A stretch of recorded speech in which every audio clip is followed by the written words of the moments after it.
Welcome to 1,001 Ways to Cope with Stress. I am Professor Kinshasha Shabaka, and we are now ready to listen to part 2 of Dr. Monderson's presentation of NARMER, the Conqueror. Yeah, well, thank you again, Professor. And as I began and ended the last session, I talked about the interrogative hypothesis. What is the source of NARMER's inspiration and intellectual and administrative know-how? So the kingdom that we discovered that the New York Times reported as being the earliest form of monarchy found in Nubia was called Tarseti. And we know that at Tarseti, there's evidence of boats. Remember that NARMER sailed down the river and conquered and engaged and conquered Lower Egyptian kingdom. The Eastern Desert petroglyphs show evidence of boats. Quote unquote, 1,000 years before Winkler's Mesopotamia. There was this German named Winkler who visited this region in 1938, and he said that when he saw evidence that in some of the walls of resting places, he said, oh, well, it was Mesopotamians who arrived and did this work. The Africans couldn't do it. So in 2003, Toby Wilkinson found this information, and he said that it was created 1,000 years before Winkler's Mesopotamians. The combination, arrangement, administration of the logistics for the voyage and the post-battle administration to harness the booty indicated an effective bureaucracy. Where did he learn this? He had to have learned it from an existing kingdom which was to the south of Egypt.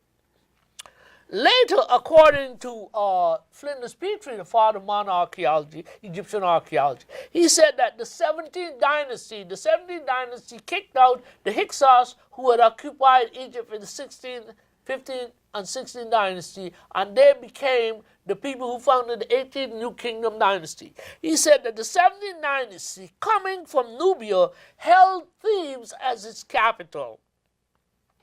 Given from the first dynasty onward and from NARMER's time, uniformity of culture prevailed throughout the land, and Upper Egypt essentially represented from Elephantine down to the fork of the Delta. So most of Egypt was actually south. There was a theory that there were two, there are lots of theories, right? But there was this theory that there were two people occupying Egypt. To the north were the Europeans who lived in the Delta, and to the south were the Africans or the Negroes who lived from Elephantine all the way down to Memphis, where NARMER would ultimately establish his capital. Well, Alexander Moret was a French scholar. He wrote this book in 1926, and he said essentially, well, just let me backtrack, because the American scholar James Henry Breasted argued that the northern kingdom, he called it the first civilization, the northern kingdom conquered the south. We don't know what happened after that. Then the second unification was NARMER's conquest of the north. So in 1926, Moret says, but by whom was the South influenced, if not by the North? And Dr. Diab said, well, if that is so, why all the monuments of significance and the sites in the South and not in the North? Okay, so he demolished that argument that that the North had been prominent. But we must remember, the Egyptian kingship system, according to Egyptian beliefs, was a divinely organized and constructive system of government and order that was planned in the heavens by the gods, who ruled and then were succeeded by demigods and ultimately by the king in the person of NARMER. Okay, NARMER beginning the new system, many of the people bought into it because there were a lot of new ideas and they felt safe under a single government as opposed to warring mini-states. Much of what influenced NARMER is called the Memphite theology. Memphite theology, that is, it's called Memphite theology, but it came out of the temple of Anu, or An, of the Bible, that the Greeks call Heliopolis.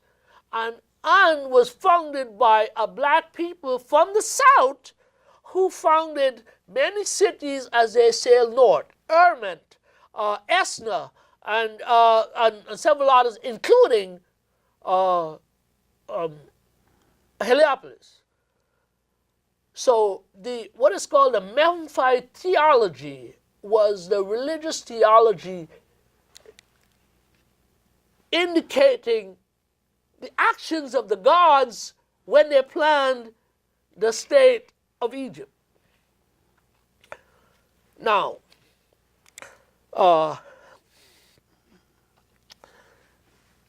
I mentioned Nabta-Playa. There were early stargazers who mapped the heavens dating to about 8000 BC. They created a calendar to predict the summer rains that provided vegetation for farming and cattle feeding. The summer rains enabled the growth of greenery that fed the cattle and encouraged agricultural practices. Cattle was a main source of and display of prosperity. They were kept principally for milk and blood and not for meat. Sacrifice of cattle was thus a sacred occasion. These Africans initiated worship of the cow goddess. While some have argued it was not Hathor at first, ultimately she emerged as a source of worship. Movement and arrangement of large stone laid the foundation for monumental architecture, culminate in such practices as such structures as the pyramids. Nabta-Playa folk accumulated tremendous amount of scientific knowledge. When the rains began to dry up, these people migrated to the valley of the Nile. There, it is argued, they applied such knowledge and are considered the precursors to the pharaohs. Tasseti, we mentioned Tasseti. Evidence indicates some 200 years before unification in Egypt, the kingdom of Tasseti in Nubia represented the world's earliest form of monarchy. There we see enthroned pharaoh wearing the white crown, the palace facade, the Horus bird, sailing boats, incense burns, etc.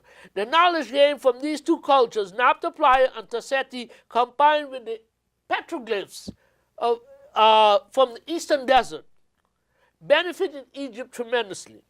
The cow goddess became manifest as Hathor, and we see her on the NARMER palette. We see her Una, the 6th dynasty explorer who discovered that people from an unknown land were worshiping the same god we see on NARMER's palette. Hathor is represented as a Nubian lady coming out of the head of a principal cow in the procession of the sons of Ramses II, 19th dynasty, as they were heading to the temple of Luxor that he added, that was first constructed by Amenhotep III. It's interesting because I was there with my son last year, and we sat down, and the guys come and they show this important image of these sons of Ramses II going to the temple, but they never go to see the lady coming out, the Nubian lady coming out of the head of the cow, because she was important, but they don't know that, or they don't want you to know that. Mm-hmm. So Henry Frankfurt, in his book called Kingship and the Gods, indicated that by NARMER's time, numbers were very high. They had developed a writing system. They were using metal tool technology. There were new forms of art that they began, that they were creating pottery of high quality, and they had created the monarchy system. One authority pointed out in studying the cranium, the head arrangement of these people, that the physique of the inhabitants of this valley from the delta deep into the Nubia remain much the same from pre-dynastic to late historic times. It is interesting because this is a European saying that, but look at how he orients the study. He orients the study from the delta to Nubia, and the culture and the river is a river culture. The river culture flows from Nubia to the delta. So even though he's right, he's wrong. It's one of those amazing unique instances of history.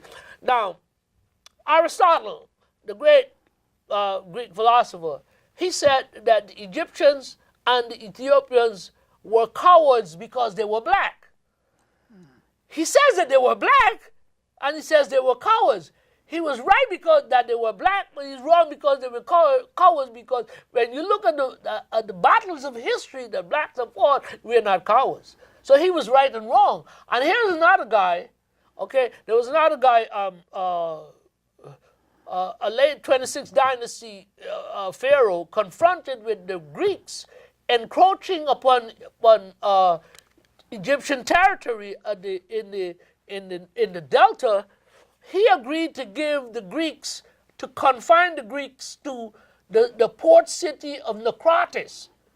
And he moved everybody in there, and they were satisfied, he was satisfied. So those are instances where important events occur in history where people are both right and wrong, but it's the same thing, okay? So, order, because his disorder is spilling over into my kingdom. So, quote unquote, in the aid of the ancestors, and that takes us back to all that we've been speaking about, Tasseti, the influence of pre-dynastic developments on NARMER's quest to unify Egypt. He invaded Egypt in the 24th dynasty, and then they succeeded and created the 25th dynasty. So it's Kashta, he's the first Nubian found at Elephantine Island in Aswan. And then he was succeeded by his son Pianke, and Pianke was succeeded by his brother Shabaka. And then Shabaka his throne was usurped by Shabataka. And then on the Shabaka, Taharka, as a youngster, 20 years old, he went north with Shabaka when Shabaka assumed pharaonic powers in Egypt. He was courageous and brave, so that Shabaka puts this 20-year-old in charge of Egyptian and Ethiopian forces to defend Egypt against the Assyrians. Okay? Now his legacy was treacherously challenged by Shabataka. And he killed Shabataka and assumed control when it was his time to rule Egypt. Taharqa was a significant, not just a fighting pharaoh, but he was a great administrator and a builder. He built extensively and left evidence of his magnificence, particularly at Karnak Temple. And you know Karnak is a temple that took 2,000 years to build. Okay? Now, it is interesting that the dynasty itself, the dynasty looked back to the formative Old Kingdom.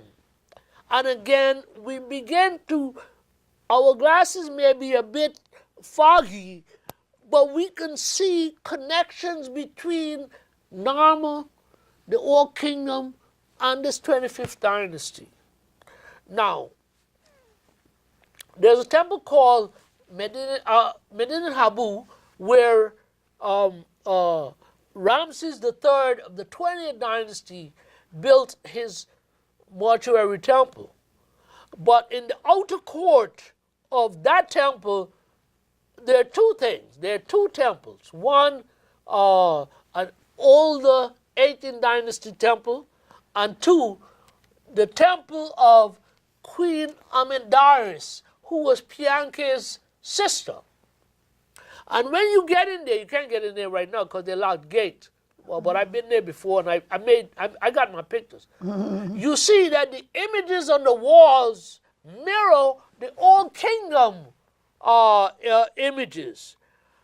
These people look back to this first golden age for inspiration, and we can argue then that it was their inspiration that created the first golden age, so they were really going back to what they had first given Egypt.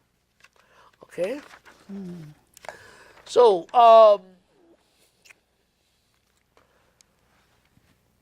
we had talked about the Shabaka stone and what it meant. In his book, In Pursuit of George G.M. James' Study of African Origins in Western Civilization, Dr. Ben Johanan, in seeking to explain the impact of George G.M. James's stone legacy, one of the bases or the principal basis of Egyptian esoteric, philosophic, and religious knowledge writes, first of all, in chapter 7, in a description of the curriculum of the Egyptian mysteries. Through the curriculum of the Egyptian mysteries, it is not known that the African continent has given the following legacy to the civilization of the world. It consists of the following culture patterns. 1. Holy Catholic orders together with a priesthood divided into ranks according to training. 2. Holy Catholic worship consisting of rituals, ceremonies including processions and appropriate vestments of priests. 3. Greek philosophy and the arts and sciences, including the seven liberal arts, that is the quadrivium and the trivium, which were the foundation training of neophytes. These were included in the 42 books of thought, or Hermes. The applied sciences, which produced the pyramids, tombs, libraries, obelisks, and sphinxes, the war chariots, and the ships. And this here takes us back to where did NARMER get his information from, okay? The social sciences, appropriate for the highest civilization in ancient times. And it tells you who to read: the Stromata of Clement of Alexandria, the mechanical triumphs of the ancient Egyptians, the history of mathematics, and so forth. Then he continued in chapter 8, again why we need to be critical in reading the evidence. One, Memphite theology is actually the religious philosophy of the temples of called On, the temple of On called Heliopolis by the Greeks. Two, On was founded by the Anu. These were a black race from the south of Egypt and beyond. Three, while Petrie identified 5 or 6 pre-NARMER kings, Amelinu in Diop's African origin civilization, myth or reality, gives 16 kings, which indicated that there was a system of government. And the New York Times article about Tarseti indicates that there was something going on. These Africans were not sitting around waiting for to experience a white man's burden, for him to bring civilization and salvation to Africa. Okay. The Memphite theology. The definition of the Memphite theology. The Memphite theology is an inscription, and I need to come back sometime and do a session on the Memphite theology so that we will get a better understanding of what it is. It's a Shabaka. It's called a Shabaka, like your name. He found a papyrus that was rotting, and he had it translated onto a stone. And those portions that were extant at the time that he found is what has remained, so that the world now, I mean, these guys hide the ball, and we got to search in order to find the information. Anyway, the Shabaka stone is in the British Museum. I call it culture in captivity. Again, I was making this, as we were talking earlier, about the archaeologists did the work. We got to give them credit. But they had pick of the crop of what they found, which they took home, whether for the museums, government buildings, for schools, private collections, or what have you. They have some of the most unique. Lord Carnarvon, who underwrote Howard Carter, who found King Tut, he had one of the most unique collections. He sold it to the New York Metropolitan Museum of Art. Right? Now, the Shabaka stone is in the British Museum with so much others, and we need to be able to access it. And it's out there. The thing is that they're hiding this stuff in plain sight, but they're confusing the interpretation so that unless we are prepared to spend hours analyzing the information. So the Memphite theology is really the Shabaka stone named after this king who saved it from oblivion. Right? Mm-hmm. Okay. So the importance of the Shabaka stone lies in the fact that, one, it is an authoritative source of Egyptian philosophy, cosmology, and religion. And secondly, it is proof of the Egyptian origin of Greek philosophy. 3, the source of modern scientific knowledge.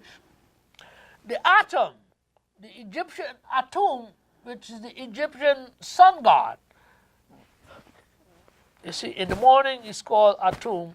At midday is, when the sun is high, is Ra, and in the evening, I can't really think about it. Yes, He who is the Logos of Heraclitus. He's the demiurge of Plato and the unmoved mover of Aristotle. So different people in different times use the god for their own interpretation and presentation. And you got to uncover all of this so that you can get to the source and understand what it is that they're talking. In essence, then, they hide the ball in plain sight and you don't see it. He creates 8 gods by projecting them from his own body, thus producing 9 gods of the Ennead or the Ennead. This is identical with the nebular hypothesis of Laplace, in which the original sun, our sun, creates 8 other planets by just kicking them pieces of the actual sun's body, and over a period of time, because of the heavenly phenomenon, they become planets. And in which the original sun creates 8 other planets by throwing off rings from itself, thus producing 9 major planets of modern scientific belief. And B, it has been shown in pages 146 and 147 of this book, his book, Solar Legacy, and it was published in 1954 by the New York Philosophical Society, that the name of Atom, the Egyptian sun god, is the same name used for the atom of science, and also that attributes both are the same. It tells you to read Frankfurt's Intellectual Adventure of Ancient Men and even Herodotus, and then again Frankfurt, Kingship and the Gods. And it offers great possibilities for modern scientific research by stating that what science knows about A, the number of major planets, that's from the Memphite theology, how these major planets were created by the sun, and C, the attributes of the atom has been traced to the cosmology of the Memphite theology, which suggests that D, science knows only 1/5 of the secrets of creation. And therefore 4/5 of these secrets remain to be discovered. Consequently, the Memphite theology offers great possibilities of modern scientific research. They knew it. With all our accomplishments, we only know 1/5.